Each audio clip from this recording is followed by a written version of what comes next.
नमस्कार, मी पंजाब डक हवामान अभ्यासक मुक्काम पोस्ट गुगळी धामणगाव तालुका शिलो जिल्हा परभणी। आज आहे 26 मे 2024। शेतकऱ्यासाठी आज परत एक अंदाज देत आहे, कारण की सध्या काय झालं की पाऊस जवळजवळ येत आहे आणि शेतकऱ्याची बऱ्याच कामं राहिलेली आहेत, म्हणून शेतकऱ्यासाठी खास करून पूर्वकल्पना म्हणून हे अंदाज देत आहे।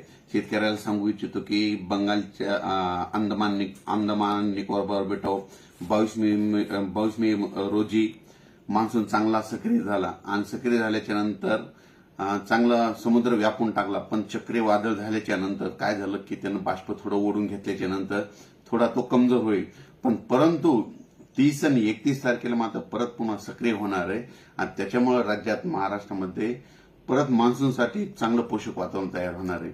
म्हणून सर्व शेतकऱ्याला सांगू इच्छितो, ज्यांची शेताची कामे राहिली असेल तर तुम्ही काय करा, 30 तारखेपर्यंत तुम्ही शेताची कामे करून घ्या, कारण की राज्यामध्ये मान्सून पूर्व पाऊस 1 जून ते 5 जून खूप म्हणजे चांगला पडणार आहे। काही काही ठिकाणी वडी नाले वाहतील असा पाऊस येणार आहे, म्हणून हा अंदाज लक्षात घ्या। आणि त्याच्या पाठीमागे लगेच 8-9 जूनच्या नंतर परत मान्सूनचा पाऊस येणार आहे, म्हणून हा अंदाज लक्षात घ्यायचा। कारण की सर्व शेतकऱ्याला सांगू इच्छितो, बऱ्याच जणांचा असा गैरसमज आहे 1 जून नंतर 1-2 जूनला पडलेला पाऊस अवकाळी असतो। खरं जर पाहिलं तर शास्त्रशुद्ध अभ्यास केल्याच्या नंतर आतापर्यंत की 1 जून खरं तर पावसाळ्यामध्ये 1 जून नंतर पडलेला पाऊस हा मान्सूनचाच गृहीत धरावा लागतो, पण काय झालं की त्याला लोक गृहीत धरत नाहीत, म्हणून हे अंदाज लक्षात घ्या। परत एक शेतकऱ्याला सांगू इच्छितो की आता 15 मे ते 30 मे दरम्यान ज्या ज्या भागामध्ये पाऊस पडला ना, तर यावर्षी त्या पावसाळ्यामध्ये त्या भागामध्ये यंदा जास्त पाऊस पडतो, हे मात्र लक्षात घ्या। आणि एखादं गाव सुटलं त्या 15 मे ते 30 मे अवकाळी पावसाचं, त्या गावाला म्हणजे परत थोडा पाऊस कमी पडतो, म्हणून ही एक गोष्ट सगळ्यांनी लक्षात घ्यावी। आणि ज्या भागामध्ये 15 मे ते 30 मे दरम्यान चांगला पाऊस पडला त्या भागामध्ये जूनच्या म्हणजे यावर्षी पावसाळा खूप चांगला पाऊस पडतो, ही सगळ्यांनी लक्षात घ्यावं। म्हणजे ह्या गोष्टी कोणी सांगत नाही। परत एक शेतकऱ्याला सांगू इच्छितो की राज्यामध्ये तुम्ही काय करा, 30 मे पर्यंत तुम्ही तुमचे काम आटपून घ्या, कारण की 31 मे ते जवळपास म्हणजे 5 जून पर्यंत राज्यात दररोज वेगवेगळ्या भागात पाऊस पडणार आहे। सांगायचं झालं तर सगळ्यात जास्त यावर्षी म्हणजे कोकणपट्टी, पश्चिम महाराष्ट्र, दक्षिण महाराष्ट्र, मध्य महाराष्ट्राची पेरणी जरा लवकर होणार आहे, म्हणून हे अंदाज लक्षात घ्यायचा।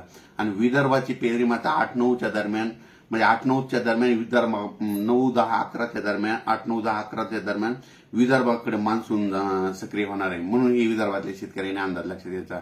पण सुरुवातीला मात्र पश्चिम महाराष्ट्र, उत्तर महाराष्ट्र, दक्षिण महाराष्ट्र, मध्य महाराष्ट्र, मराठवाड्यामध्ये म्हणजे चांगला म्हणजे 1 ते 5 जून दरम्यान चांगला पाऊस पडणार आहे, म्हणून हे अंदाज लक्षात घ्या। आणि शेतकऱ्याला परत एक सांगू इच्छितो, शेतकऱ्याने पेरणी करत असताना काय करायचं की पाऊस पडल्याच्या नंतर जमिनीमध्ये एक ओल जर गेली तर तुम्ही तुमचा पेरणीचा निर्णय घ्यायचा, आणि जर कमी ओल 4 बोट ओल असेल तर तुम्ही तुमची पेरणी घेऊ नये।